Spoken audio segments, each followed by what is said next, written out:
ನಮಸ್ತೆ ಗೆಳೆಯರೆ, ಇವತ್ತೊಂದು ನ್ಯೂ ಅಪ್ಡೇಟ್. ಜಯನಗರದಲ್ಲಿ ತ್ಯಾಗರಾಜ್ ಸರ್ ಫ್ಯಾಮಿಲಿ ಜೊತೆಯಲ್ಲಿ ಒಂದು ಕನ್ಸ್ಟ್ರಕ್ಷನ್ ಸ್ಟಾರ್ಟ್ ಮಾಡಿದ್ದೀವಿ. ಇವತ್ತು ಸ್ಟಾರ್ಟ್ ಮಾಡಿ 4 ಮಂತ್ ಆಗಿದೆ. ಸ್ಟಾರ್ಟ್ ಆಫ್ ವಿಡಿಯೋನ ನಿಮಗೆ ಅಪ್ಡೇಟ್ ತಿಳಿಸ್ತಾ ಇದ್ದೀನಿ. 4 ಮಂತಲ್ಲಿ ಯಾವ ರೀತಿ ಫಾಲೋ ಮಾಡಿದ್ದೀವಿ, ಎಷ್ಟು ಗಂಟೆ ಕನ್ಸ್ಟ್ರಕ್ಷನ್ ಬಂದಿದೆ ಅಂತ ನೀವು ಲೈವಲ್ಲಿ ನೋಡ್ಬೋದು. ಯಾಕೆ ಇದನ್ನು ಹೇಳ್ತಾ ಇದ್ದೀನಿ ಅಂದರೆ, ಸ್ಟೆಪ್ ಬೈ ಸ್ಟೆಪ್ ಒಂದು ಕನ್ಸ್ಟ್ರಕ್ಷನ್ ನಡಿಬೇಕಾದ್ರೆ ಪ್ರತಿಯೊಬ್ಬರು ಸಪೋರ್ಟು ಬೇಕಾಗುತ್ತೆ. ಆ ಸಪೋರ್ಟ್ ಇಲ್ದಿರ ನಾವು ಕನ್ಸ್ಟ್ರಕ್ಷನ್ ಮಾಡೋಕ್ಕೆ ಸಾಧ್ಯನಾ ಅಂದರೆ ಸಾಧ್ಯನೇ ಇಲ್ಲ. ಈ ಸೈಟಲ್ಲಿ ಅರ್ತ್ ವರ್ಕ್ ಮಾಡಬೇಕಾದ್ರೆ ಕೆಳಗಡೆ ಡೆಪ್ತ್ 8 ಅಡಿ ಡೆಪ್ತ್ ಹೋಗಿದ್ವಿ. 4 ಫೀಟ್ ಅಬೋನೇ ವಾಟರ್ ಲೈನ್ ಬಂದುಬಿಡ್ತು.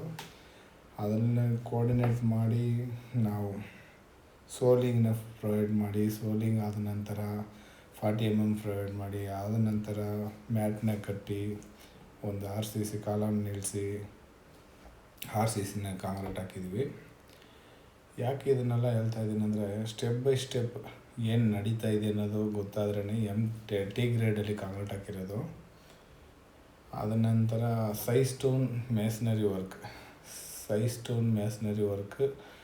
ಪೆಡೆಸ್ಟಲ್ ಹಾಕಿ ಮೇಲೆ ಬಂದ ತಕ್ಷಣ ಸೈಜ್ ಸ್ಟೋನ್ ಆಲ್ ರೌಂಡಲ್ಲಿ ಕಟ್ಟಿದ್ದೀವಿ. ಅದು ಕಟ್ಟಿ ಕ್ಯೂರಿಂಗ್ ಆಗ್ತಾಯಿದೆ. ಸ್ಟೆಪ್ ಬೈ ಸ್ಟೆಪ್ಪಲ್ಲಿ ಒಂದೊಂದು ಸ್ಟೆಪ್ಗೆ ಒಂದೊಂದು ಚೆಕ್ ಲಿಸ್ಟ್ ಇರುತ್ತೆ, ಒಂದೊಂದು ಕೋಆರ್ಡಿನೇಟ್ ಇರುತ್ತೆ. ಪ್ರತಿಯೊಂದು ಸ್ಟೆಪ್ ನಡಿಬೇಕಾದ್ರೂ ಪ್ರತಿಯೊಂದನ್ನು ಕ್ಲೈಂಟ್ಗೆ ತಿಳಿಸಿ ನಾವು ಮಾಡಿದಾಗ ಅವ್ರಿಗೂ ಕ್ಲಾರಿಫೈ ಇರುತ್ತೆ. ಅದೇ ರೀತಿಯಲ್ಲಿ ಟೆಕ್ಸ್ಚರಲ್ ಇಂಜಿನಿಯರ್ ಆಗಿರ್ಬೋದು, ಆರ್ಕಿಟೆಕ್ಚರ್ ಇರ್ಬೋದು, ಕೋಆರ್ಡಿನೇಟ್ ಮಾಡಿದಾಗ ಕ್ವಾಲಿಟಿ ವೈಸಲ್ಲಿ ಕನ್ಸ್ಟ್ರಕ್ಷನ್ ನಡೆಯುತ್ತೆ. ಪಿಂತ್ ಬೀಮ್ ಬಾರ್ಬೆಂಡಿಂಗ್ ವರ್ಕ್. ಪಿಂತ್ ಬೀಮ್ ನಾವು ರಾಡ್ ಏನು ಕೊಡಬೇಕು ಅನ್ನೋದು ಮುಖ್ಯ ಅಲ್ಲ. ಟೆಕ್ಸ್ಚರಲ್ ಪ್ರಕಾರ ಮೇಲೆ ಈ ಮನೆಯಲ್ಲಿ 4 ಬೆಡ್ರೂಮ್ ಹೌಸ್ ಬರ್ತಾಯಿದೆ, ಮೇಲೆ ಸ್ವಿಮ್ಮಿಂಗ್ ಪೂಲ್ ಬರ್ತಾಯಿದೆ. ಅದರಿಂದ ಕೆಳಗಡೆ ಪಿಂತಲ್ಲಿನಾಗಲಿ ರೂಫಲ್ಲಾಗಲಿ ಕಾಲಮಲ್ಲಾಗಲಿ ಸ್ಟೀಲ್ಗಳು ಜಾಸ್ತಿ ಹಾಕಿದ್ದೀವಿ. ಫರ್ ಸ್ಕ್ವೇರ್ ಫೀಟ್ಗೆ 4.5 kg ಅಬೋವ್ ಹೋಗ್ತಾಯಿದೆ. ಯಾಕೆ ಇದನ್ನು ಎಕ್ಸ್ಪ್ಲೇನ್ ಮಾಡಿ ಹೇಳ್ತಾ ಇದ್ದೀನಿ ಅಂದರೆ, ಒಂದು ಕನ್ಸ್ಟ್ರಕ್ಷನ್ಗೆ ನೀಡ್ ಆಫ್ ಇರೋದು ಟೆಕ್ಸ್ಚರಲ್ನ ಕಮ್ಮಿ ಮಾಡೋಕ್ಕೆ ಹೋಗಬಾರ್ದು ಎಂದಿಗೂ. ಯಾಕಂದರೆ ಟೋಟಲ್ ಕೊಲಾಪ್ಸ್ ಆಗೋದು ಅದರಿಂದನೇ. ಪಿಂತ್ ಬೀಮ್ ರೆಡಿಯಾಗಿದೆ. ಪಿಂತ್ ಬೀಮ್ನು ಒಂದು ಲೆವೆಲಿಗೆ ಬಂತು.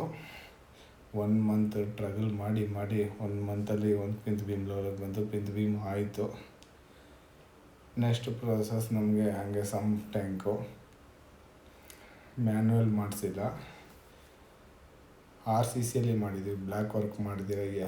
ಕೆಂಪಿಟಿಕೆನ ಕಟ್ಟಿ ಆದ ನಂತರ ಸಂಪೂರ್ಣ ಕ್ಲೋಸಪ್ ಮಾಡಿದ್ವಿ. ಕ್ಲೈಂಟ್ಗಳ ಹತ್ರ ಸ್ಟೆಪ್ ಬೈ ಸ್ಟೆಪ್ ನಾವು ಕೋಆರ್ಡಿನೇಟ್ ಮಾಡಿ ಅವ್ರದ್ದು ನೀಡ್ ಆಫ್ ಏನಿದೆ ಅಂತ ತಿಳ್ಕೊಂಡು ಮಾಡಿದಾಗ ತುಂಬ ಅವ್ರಿಗೂ ಮೈಂಡ್ ಸೆಟ್ ರಿಲ್ಯಾಕ್ಸೇಷನ್ ಇರುತ್ತೆ. ನಮಗೂ ಕ್ವಾಲಿಟಿ ವೈಸಲ್ಲಿ ಕನ್ಸ್ಟ್ರಕ್ಷನ್ ಮಾಡೋದಕ್ಕೆ ಎಲ್ಲರಿಂದ ಸಪೋರ್ಟಿಂದ ಮಾಡೋದು ತುಂಬ ಉತ್ತಮನೇ ವಿಷಯ. ಯಾಕೆ ಇದನ್ನೆಲ್ಲ ಬಿಡಿಸಿ ಹೇಳ್ತಾ ಇದ್ದೀನಿ ಅಂದರೆ, ಪ್ರತಿಯೊಬ್ಬರಿಗೂ ಕನ್ಸ್ಟ್ರಕ್ಷನ್ ಅನ್ನೋದು ಒಂದು ಕನಸು. ಅವ್ರು 20 years 30 yearsಯಿಂದ ಒಂದು ಡ್ರೀಮ್ ಹೌಸ್ ಮಾಡ್ಕೋಬೇಕಂತ ಒಂದು ಕನಸಲ್ಲಿ ಇರ್ತಾರೆ. ಆ ಕನಸನ್ನು ನೆನೆಸು ಮಾಡಬೇಕಾದ್ರೆ ಎಲ್ಲರ ಖುಷಿ ಒಂದು ಗ್ರೂಪ್ ಮೀಟಿಂಗ್ ಅನ್ನೋದು ಹೆಂಗಾಗೋಗುತ್ತಂದರೆ, ಪದೇ ಅವ್ರ ಮನೇನ ನಿರ್ಮಾಣ ಮಾಡಬೇಕಾದ್ರೆ ಯಾವ ರೀತಿ ಬರ್ತಾಯಿದೆ ನಿಮ್ಮದು, ಯಾವ ಸ್ಟೇಜ್ ವರ್ಕಲ್ಲಿ ನಡೀತಾ ಇದೆ, ಏನೇನು ಯೂಸ್ ಮಾಡ್ತಾಯಿದ್ದೀವಿ ಅನ್ನೋದು ತಿಳ್ಕೊಂಡ್ರೆ ಅವ್ರೂ ಸಮೇತ ಕ್ವಾಲಿಟಿ ವೈಸಲ್ಲಿ ಕನ್ಸ್ಟ್ರಕ್ಷನ್ ನಡೀತಾ ಇದೆ ಅಂತ ಒಂದು ಮನಸ್ಸು ತೃಪ್ತಿನೂ ಅವ್ರಿಗಿರುತ್ತೆ.